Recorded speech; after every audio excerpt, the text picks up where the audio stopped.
10টা মত আছে, আপনি কোনটা মানবেন? বাংলাদেশের আহলে হাদিস আলেমদের ভিতরে ডক্টর গালিব আছেন, আমাদের আকরামুজ্জামান ভাই আছেন, শহীদুল্লাহ খান মাদানী আছেন, আব্দুর রাজাক বিন ইউসুফ আছেন। তাদের ভিতরে অনেক মশলাই মতভেদ আছে। ডক্টর গালিব ওয়াজ করছেন এক কোরবানিতে 7 ভাগ হবে না। আকরামুজ্জামান ভাই বই লিখেছেন অবশ্যই 7 ভাগ হবে। আমাদের মুজাফফর বিন মহসিন আমার বিরুদ্ধে বই লিখেছে, আল্লাহ তাকে বড় করে, 12 তাকবীরের সব হাদিস সহিহ, 6 তাকবীরের সব হাদিস জাল। আকরামুজ্জামান ভাই বই লিখেছেন না 6 তাকবীরের হাদিসও সহিহ, 12 তাকবীরের হাদিস সহিহ। আব্দুর রাজ্জাক ঠিক বলেছে। আহলে হাদিসের আলেমদের ভিতরে মতভেদ আছে।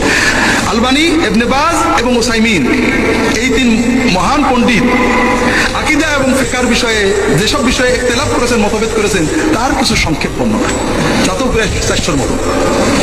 তার মানে এত বড় মুহাদ্দিস, এত বড় আহলে হাদিস, এত বড় আলেম, 400-রও বেশি আকীদা এবং ফিকহের মাসলায় মতভেদ করেছেন। তার একটা আপনাদের বলি মজা, আমার বই পাবেন। আমরা নাভির নিচে বা বুকে হাত বাঁধা নিয়ে ঝগড়া করি, ঠিক না? আরেকটা ঝগড়া আছে, রুকু থেকে উঠে হাত কি ঝোলানো থাকবে না বাঁধা থাকবে? শেখ আব্দুল আজিজ, আমাদের হানিফি মাযহাবে বাঁধার কথা আছে, আমার বই পাবেন। আমরা বাঁধি না। শেখ আব্দুল আজিজ বিন বাজ বলছেন রুকু থেকে উঠেও হাত বাঁধা রুকুর আগের মতোই সুন্নাত, করলে সওয়াব আছে, না করলে গুনাহ নেই। আর আলবানী বলছেন যে রুকুর থেকে উঠে হাত বাঁধা বিদআত, নাজায়েজ, গুনার কাজ। দুইজনই বড় মুহাদ্দিস, দুইজনই আহলে হাদিস, দুইজনই আহলে হাদিসদের ইমাম। আপনি কি করবেন?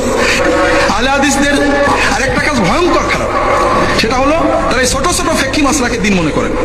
রমাদান না করে নামাজ হবে না, লা হাওলা ওয়ালা কুওয়াতা ইল্লা বিল্লাহ। কোন হাদিসে আছে রমাদান না করে নামাজ হবে না? আবার যারা মাযহাব মানে তাদের কাফের বলা, এটা ভয়ঙ্কর একটা মহা ভয়ঙ্কর কথা। কারণ মাযহাব মানা যে জায়েজ, এটা উম্মতের ইজমা আছে। 2 নম্বর কথা, মাযহাব যে মানে না বলে সেও তো কারণ না কারণ মানে, বুঝতে পারছেন না?